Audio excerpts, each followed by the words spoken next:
2019 ವಿಕಾರಿ ನಾಮ ಸಂವತ್ಸರದ ಕನ್ಯಾ ರಾಶಿಯ ವರ್ಷ ಭವಿಷ್ಯ.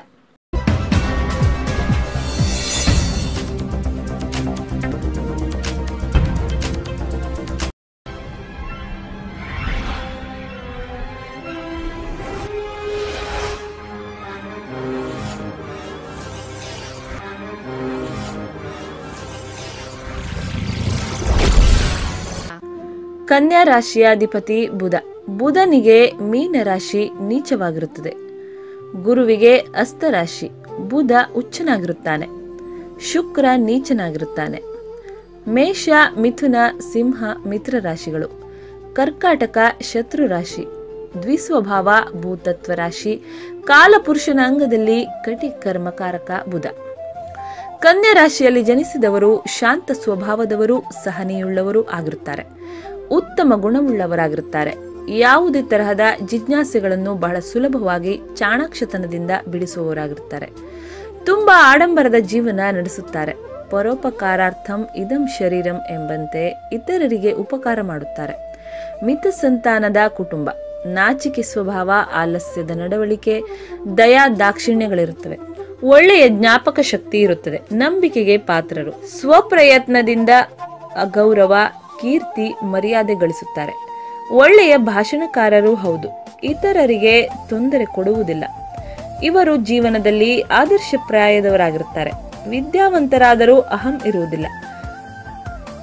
ಸಕಲ ವಿದ್ಯಾ ಪಾರಂಗತರಾಗಿರಬೇಕೆಂದು ಬಯಸುವವರಾಗಿರುತ್ತಾರೆ. ಸಾಮಾನ್ಯವಾಗಿ ಹೊಟ್ಟೆ ನೋವು, ವಾಯುರೋಗ, ಕರುಳು ಬೇನೆ ಪೀಡಿತರಾಗಿರುತ್ತಾರೆ.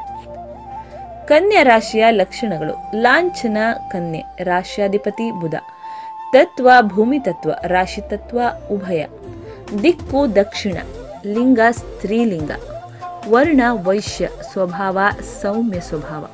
ಕಾಲಪುರುಷನಾಂಗ ಹೊಟ್ಟೆ. ರಾಶಿ ರತ್ನ ಪಚ್ಚೆ. ಅದೃಷ್ಟ ಬಣ್ಣ ಹಸಿರು ಮತ್ತು ಹಳದಿ. ಅದೃಷ್ಟ ದಿನ ಬುಧವಾರ ಮತ್ತು ಸೋಮವಾರ. ಅದೃಷ್ಟ ದೇವತೆ ಗಣಪತಿ. ಅದೃಷ್ಟ ಸಂಖ್ಯೆ 2, 3, 5, 6, 7. ಅದೃಷ್ಟ ದಿನಾಂಕ 5, 14 ಮತ್ತು 23. ಮಿತ್ರ ರಾಶಿ ಮೇಷ, ಮಿಥುನ ಮತ್ತು ಸಿಂಹ. ಶತ್ರು ರಾಶಿ ಕರ್ಕಾಟಕ ರಾಶಿ. ವಿಶೇಷ ಗುಣ ಏನೆಂದರೆ ರಾಜಗುಣ ಮತ್ತು ಕಲಾ ವಿಮರ್ಶಕರು. ಧನಾತ್ಮಕ ಗುಣಗಳು. ಚುರುಕಾಗಿರುವವರು, ವ್ಯವಹಾರ ಜ್ಞಾನಿಯುಳ್ಳವರು. ಋಣಾತ್ಮಕ ಗುಣಗಳೇನೆಂದರೆ ಋಣಾತ್ಮಕ ಆಲೋಚನೆ ಮತ್ತು ತಪ್ಪು ಹುಡುಕುವವರಾಗಿರುತ್ತಾರೆ. ಮಕ್ಕಳಲ್ಲಿ ಬುದ್ಧಿಶಕ್ತಿ ಏನೇ ಮಾಡಿದ್ರೂ ಸಹ ಹೆಚ್ಚಿಗೆ ಆಗ್ತಿಲ್ಲ ಅನ್ನೋರು ಶಾಸ್ತ್ರದ ಪ್ರಕಾರ ಈ ಸುಲಭ ಪರಿಹಾರವನ್ನು ಮಾಡಿಕೊಳ್ಳಿ. ಅನಾದಿ ಕಾಲದಿಂದಲೂ ನಮ್ಮ ಹಿರಿಯರು ಬ್ರಾಹ್ಮಿ ಪುಡಿ ಅಥವಾ ಸರಸ್ವತಿ ಪುಡಿಯನ್ನು ಹಾಗೂ ಇನ್ನು ಕೆಲವು ಗಿಡಮೂಲಿಕೆಗಳಿಂದ ತಯಾರಿಸಿದ ಪುಡಿಯನ್ನು ಜೇನುತುಪ್ಪದಲ್ಲಿ ಬೆರೆಸಿ ಮಕ್ಕಳಿಗೆ ನೀಡುತ್ತಿದ್ದರು.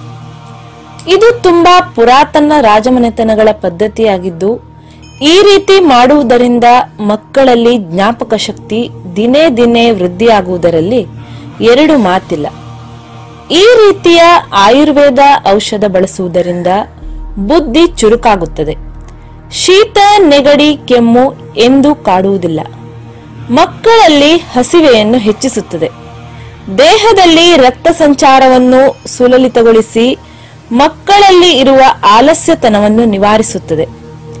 ಅಷ್ಟೇ ಅಲ್ಲದೆ ಕೆಲವು ಮಕ್ಕಳಿಗೆ ಇರುವ ಮಾತು ತೊದಲುವಿಕೆಯನ್ನು ತೆಗೆದುಹಾಕುತ್ತದೆ.